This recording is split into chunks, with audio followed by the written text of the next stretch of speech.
சுற்றி சூழல் விழிப்புணர்வு செய்திகள்.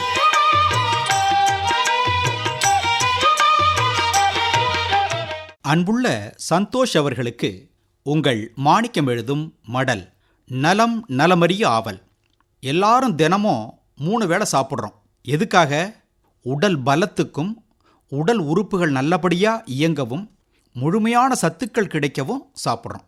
சாப்பிட்ற உணவு சரிவிகித உணவாக இருக்கணும். ராத்திரியில் சாப்பிட்டு மீதி இருக்கிற உணவை மறுநாள் சாப்பிடும் வழக்கம் நம்மக்கிட்ட இன்றளவிலும் இருக்குது. அதிலும் நம்ம பெண்மணிகள் கண்டிப்பாக மீதமான உணவு பண்டங்களை நான் சாப்பிட்றேன்னு எடுத்து வச்சு சாப்பிடுவாங்க.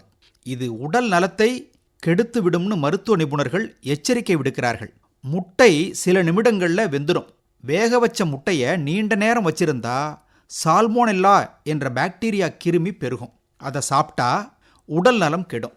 அதனால் முட்டையை சமைச்ச உடனே சாப்பிட்டுடணுங்கிறாங்க. பீட்ரூட் கிழங்கு எல்லாரும் சாப்பிட்றோம். அதில் நைட்ரிக் ஆக்சைடு இருக்கான்.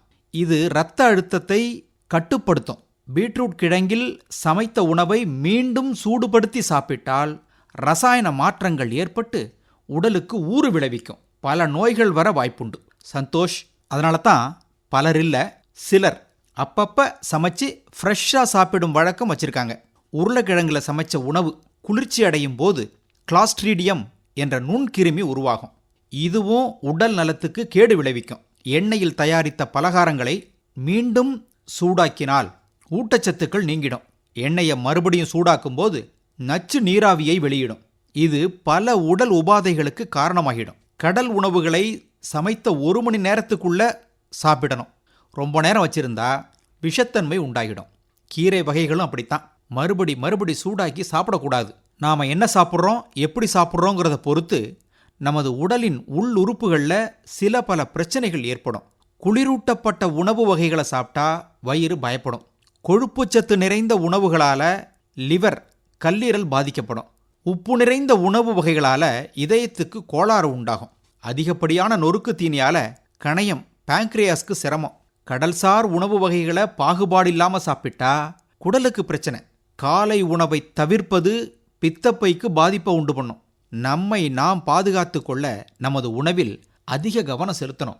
நமது உடல் உறுப்புகள் பாதிக்கப்பட்டால் அதை சரி செய்வதோ மாற்றி பொருத்துவதோ அவ்வளவு எளிதல்ல. செலவு மிக மிக அதிகம். அப்படியே வேறு உறுப்புகள், மாற்று உறுப்புகள் பொருத்தினாலும் அசல் போல் இயங்காது.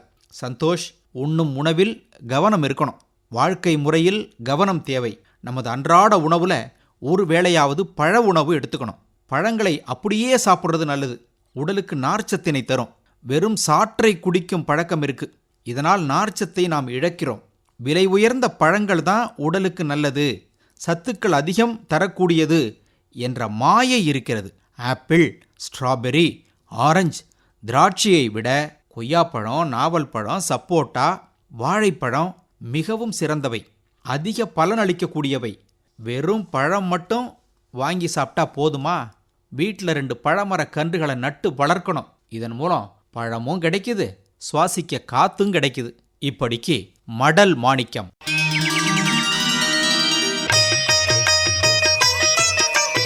நம்மை சுற்றி சூழல் விழிப்புணர்வு செய்திகள் கேட்டீர்கள்.